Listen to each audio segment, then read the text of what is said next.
dem Feind gelungen, die Front in breiter Formation zu durchbrechen. Im Süden hat der Gegner Zossen genommen und stößt auf Stahnsdorf vor. Der Feind operiert jetzt am nördlichen Stadtrand zwischen Frohnau und Pankow. Und im Osten ist der Feind bis zur Linie Lichtenberg-Marsdorf-Karlshorst gelangt. Mit dem Angriff Steiners wird das alles in Ordnung kommen. Mein Führer, Steiner konnte nicht genügend Kräfte für einen Angriff massieren. Der Angriff Steiner ist nicht erfolgt.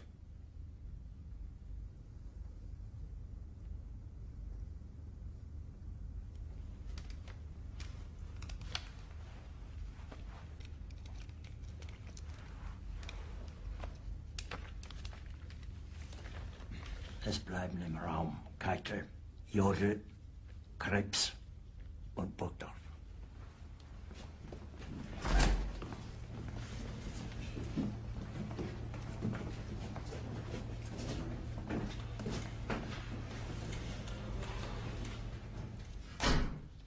Das war ein Befehl! Der Angriff Steiners war ein Befehl! Wer sind Sie? Dass Sie es wagen, sich meinen Befehl zu widersetzen! So weit ist es also gekommen. Das Militär hat mich belogen! Jeder hat mich belogen, sogar die SS! Die gesamte Generalität ist nichts weiter als ein Haufen niederträchtiger, treuloser Feiglinge! Mein Führer, ich kann nicht zulassen, dass die Soldaten, die für Sie verbringen... Nicht als Feiglinge! Verräter, Versager! Mein Führer, was Sie da sagen, ist ungeheuerlich! Die Generalität ist das Geschmeiß des deutschen Volkes! Sie ist ohne Ehre! Sie nennen sich Generale, weil Sie Jahre auf Militärakademien zugebracht haben, nur um zu lernen, wie man Messer und Gabel hält! Jahrelang hat das Militär meine Aktionen nur behindert. Es hat mir jeden nur vernünftigen Widerstand in den Weg gelegt. Ich hätte gut daran getan, von Jahren alle höheren Offiziere liquidieren zu lassen, wie Stalin.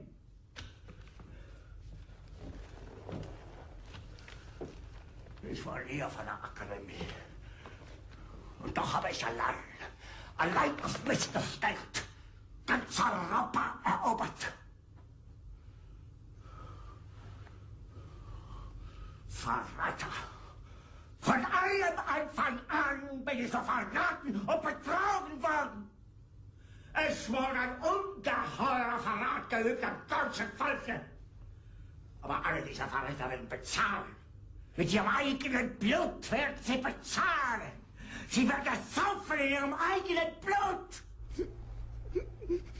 Bitte gerne. Jetzt beruhig dich doch.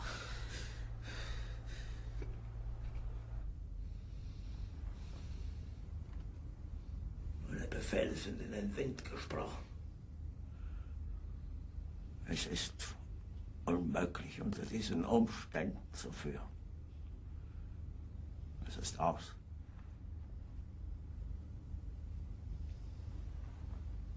Der Krieg ist verloren.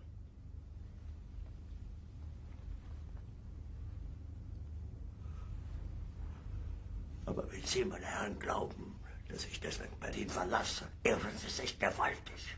Eher jage ich mir eine Kugel durch den Kopf.